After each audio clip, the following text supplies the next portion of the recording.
Dr. Alradi with all the new genetic analyses that are currently being done. There's an entity that was coming out of the National Institute of Health in the early part of this decade called benign monoclonal lymphocytosis. It's something that people would go to their doctor and have a blood test and find out that the balance of the cells, although the white count was normal, the balance was reversed. There are more lymphocytes than neutrophils. So could you make a comment about that illness? And is it still considered benign? Sure. So what Dr. Marks is mentioning about is that we have 5 kinds of white cells in our body, and everybody's supposed to have a certain amount of each one of them. That's when you get your lab results, you have the normal ranges for a lot of different subsets: neutrophils, lymphocytes, eosinophils, monocytes, and basophils. And in some cases, the total white cell count stays the same, but the lymphocyte percentage has gone up. And that can be picked up on tests, and obviously all of us who have the apps and tests, and we see this red or an H or an L or a whatever color, and we are suddenly thinking, okay, I've got a problem. That would lead to potentially another test called flow cytometry, which is trying to separate out all the cells based on what type they are.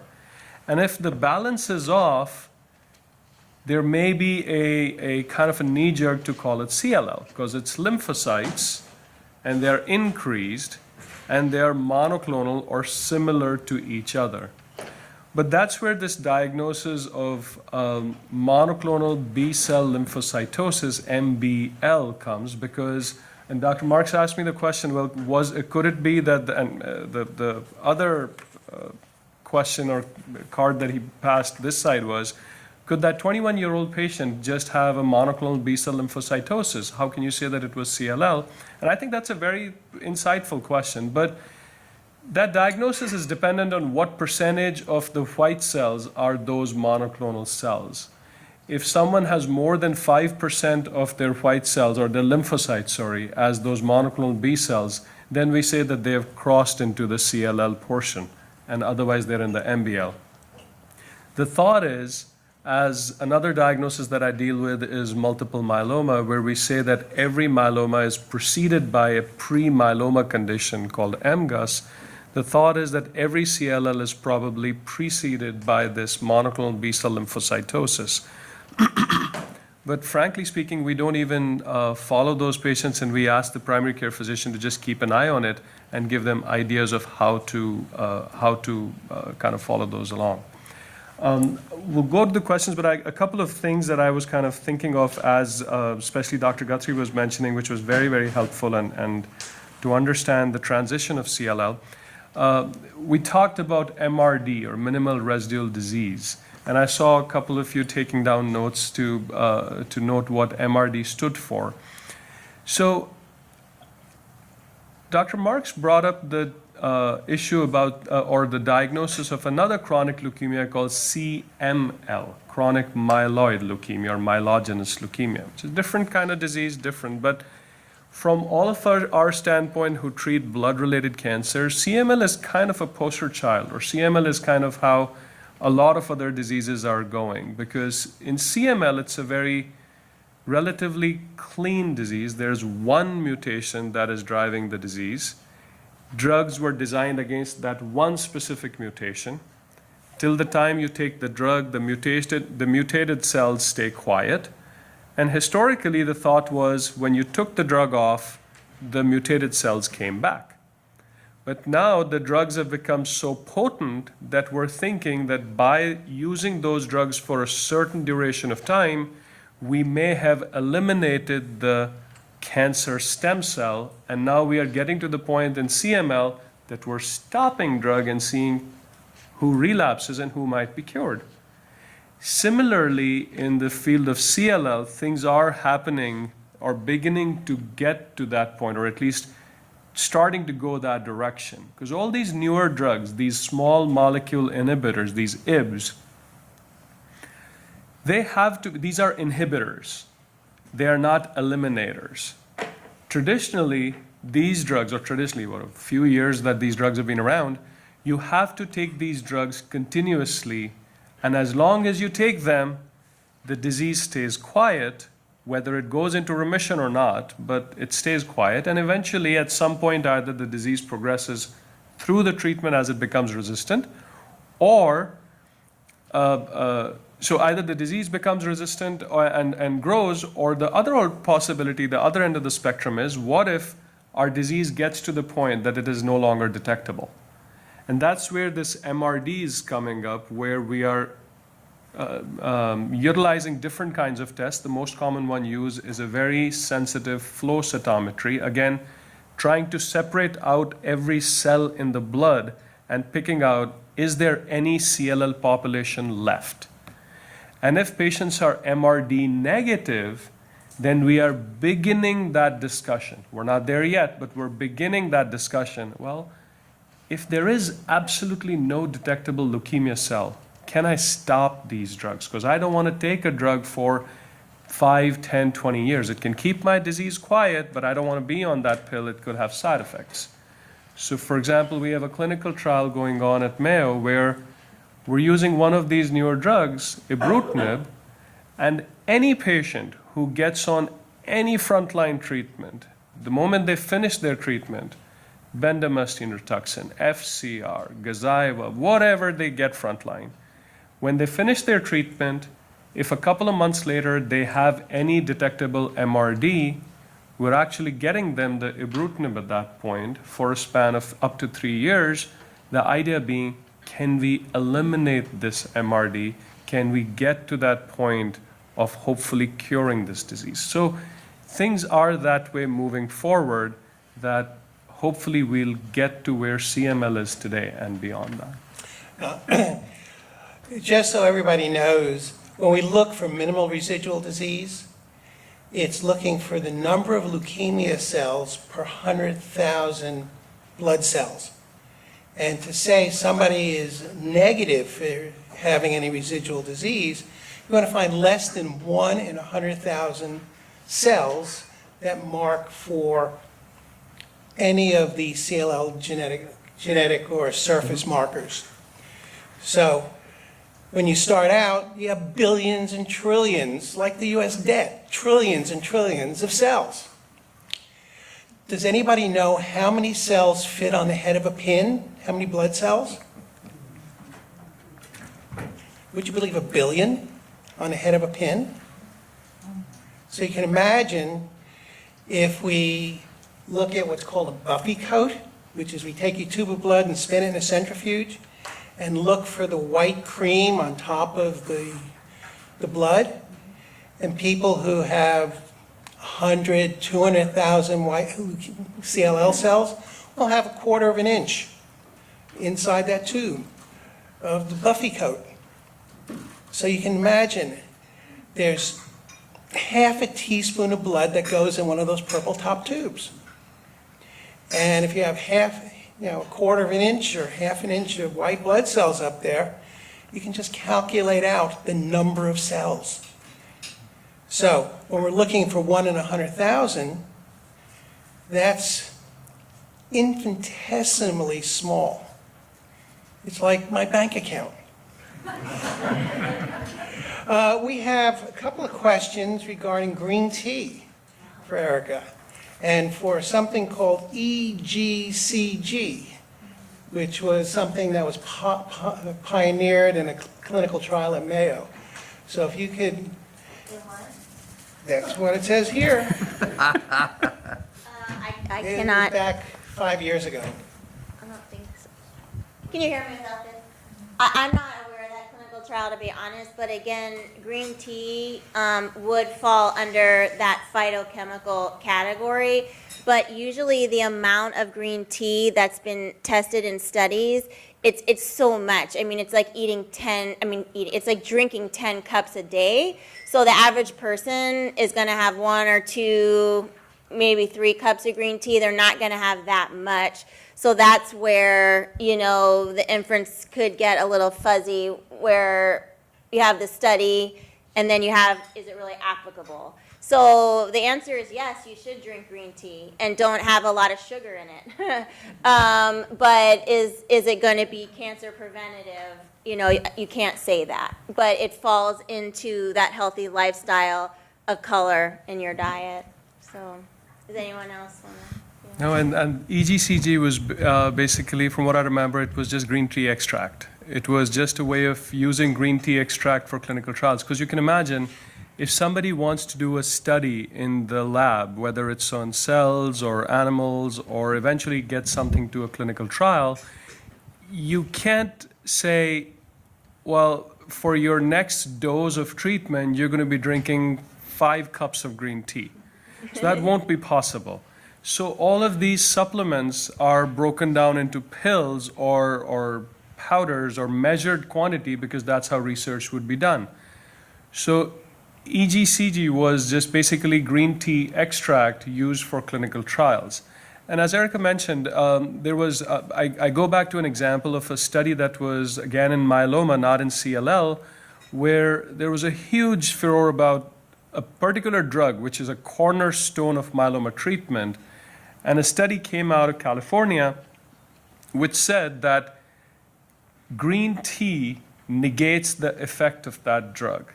So overnight, there was such a huge concern that we have a cornerstone of treatment and we can't drink green tea. Nobody should drink green tea. But then when you look into that study, this was a lab study in which you literally had to drink so much green tea that you would drown in it, and then it would prevent that drug from working, which I guess excess of anything could cause that. So there are other interesting, so there's one study that I've been part of, and we've published it, and now we're getting to the point, hopefully, to doing a clinical trial, is there's something called neem, or the neem leaf. Neem is a plant that grows very frequently in India. I'm originally from India. And it was a thought, basically, we had a patient with CLL. Came in, we thought the disease was growing, and he said, you know what, give me a little bit of time, I'll come back, I'm feeling fine, maybe in a month I'll start treatment. Comes back next month, the disease is the same and slightly better. Okay, fine, whatever, the disease didn't grow. Comes back the next month, the disease is a little bit further better, and his white count is beginning to go down. Okay, what are you doing? Are you taking steroids? Are you taking pills? What are you getting from Canada? And we were in Buffalo at that time. I was in Buffalo, my mentor, Dr. Sanan Khan, who's the division chair at Mayo. We were in Buffalo and we said, okay, something's not right. What is this guy doing? So he eventually told us that he was taking these pills, which had neem leaf extract. We got very intrigued, and we went back and we kind of broke down that compound, in a sense, and started studying it. And we found out that it was it inhibited a certain cancer pathway where it could control CLL, and CLL depended on that pathway. So we did lab studies, and we published the lab study, and now we're getting to the point that we're trying to figure out how to do the clinical trial, or trying to get there. But the biggest problem is how to get a standardized pill. We can't ask patients to chew on leaves. So you've got to have something standardized. And if you go to a health food store, you go to supplement store, there's hardly any standardization. So that's where, I guess, as Erica mentioned, a balanced, healthy diet. And that's when patients say, well, what kind of supplements should I take? Well, this is Florida, that is still controllable. I moved here from Los Angeles. There was a laundry list of supplements that used to come in with every single patient. It's like, can I take all of this? Well, that still happens. A lot of times patients bring in those, and I literally have to sit with them on the net and try to research every single supplement and say yes to this, no to that, yes to this, no to that, and this one I have no idea about, so let's not take it. So it's just having a healthy, balanced diet. I really like that point that you want the food to be in its natural form. If you just extract something and put it in a pill, that doesn't necessarily mean that it's going to be good. Thank you. Now a question for Dr. Guthrie. white blood cells, why is more bad? It isn't let's see. It's on. It isn't necessarily more is bad, it's what type of white blood cells. You can have chronic lymphocytic leukemia with a white count approaching 100,000, but at the same time, when you look at all the prognostic markers, it's totally benign. The patient feels well, he has no symptoms, and blood counts otherwise are normal. You can have another patient who has a white count of 10,000. He has a 17p deletion. He's got what we call mutated heavy chains. His LDH is high, his blood counts are low, and he's sick. So it's not so much the number, it's the quality or genomic makeup of those cells that bothers me. So I don't, within a certain range, I don't pay all that much attention to the white count as to how they're behaving and what they're doing to the patient. Follow-up from the same individual. Does shortness of breath indicate it's time to start treatment? Again, shortness of breath, you'd have to determine the cause of it. If shortness of breath is due to anemia, that might be the case. If shortness of breath is due to bulky mediastinal lymph nodes compressing the lungs and the bronchial tree, that might be true. If shortness of breath is due to way too many cigarettes and COPD, treating a CLL is not going to help you. And that person has one other question. Does CLL cause egg allergies? Good. So CLL is an interesting diagnosis. CLL, because of the fact that typically patients tend to live longer because of the very fact that a lot of patients may be diagnosed but are not, don't need treatment, that's lent CLL to the point that it's been studied actually quite well. So in cancers, and I'll get to that answer because it's kind of building up to that. So CLL is the malignancy where, for example, second cancers are most well defined because patients typically live long enough to have a second or a third cancer in some cases. So there was a study done at the VA several years ago, probably 8-10 years ago, maybe a little bit more.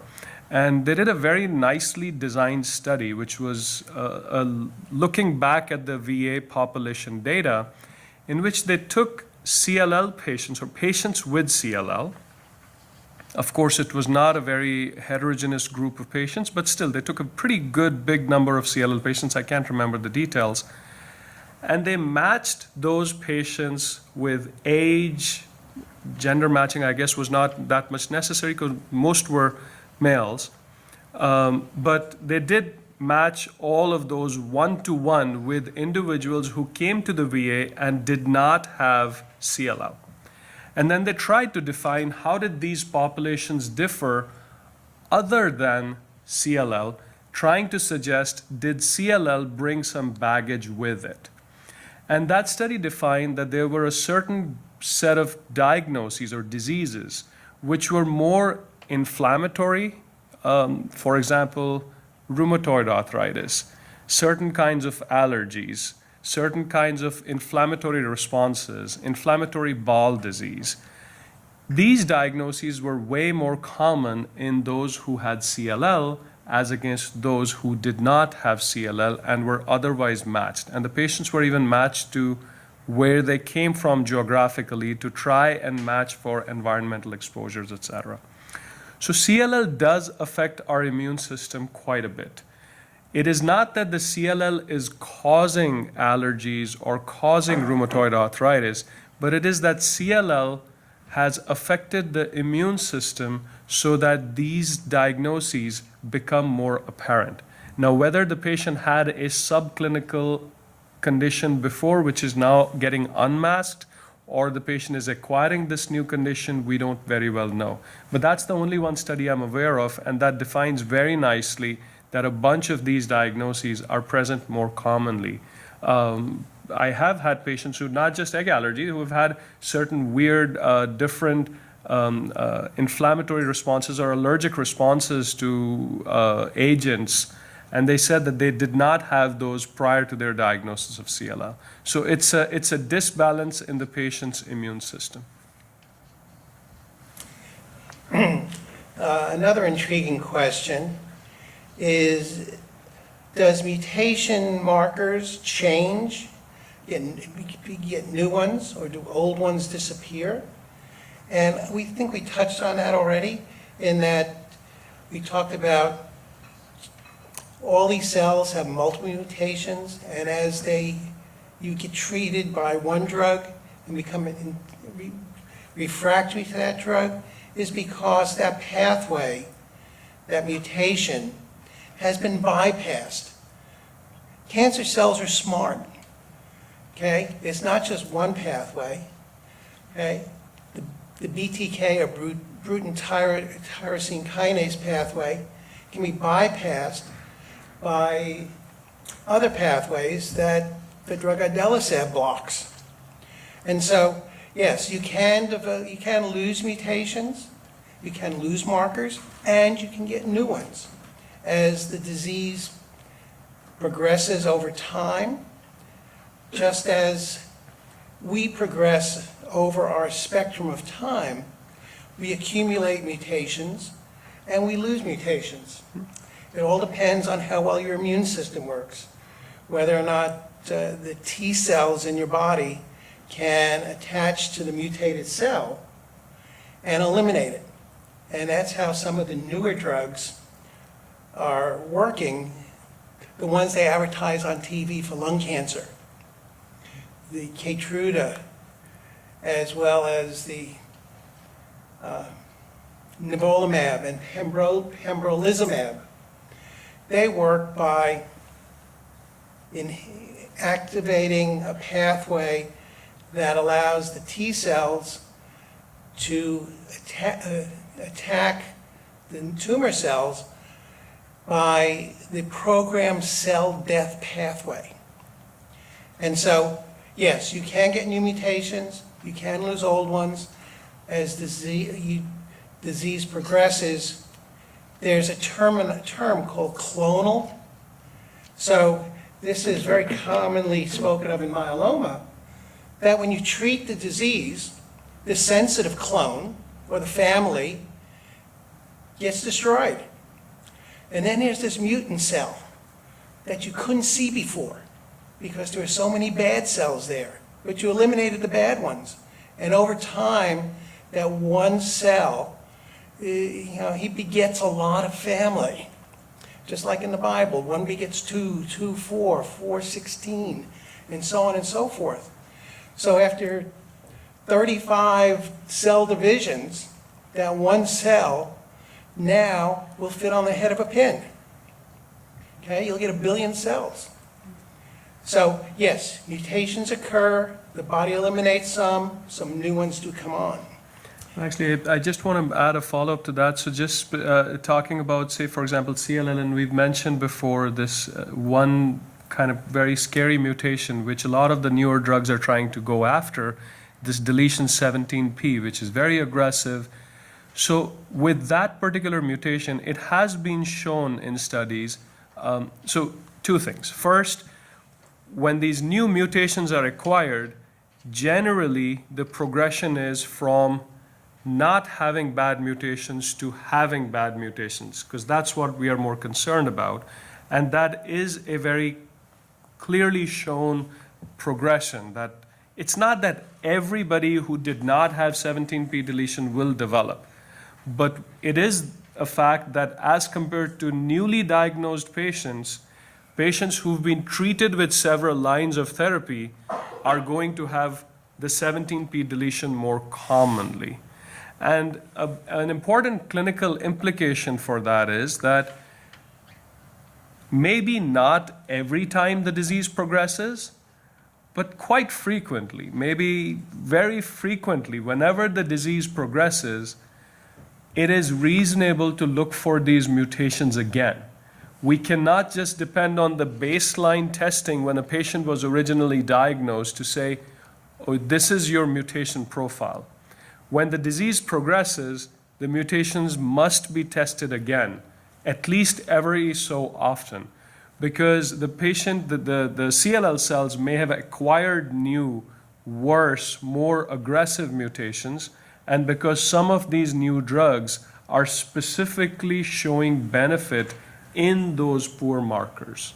So if you're not aware of your mutation profile,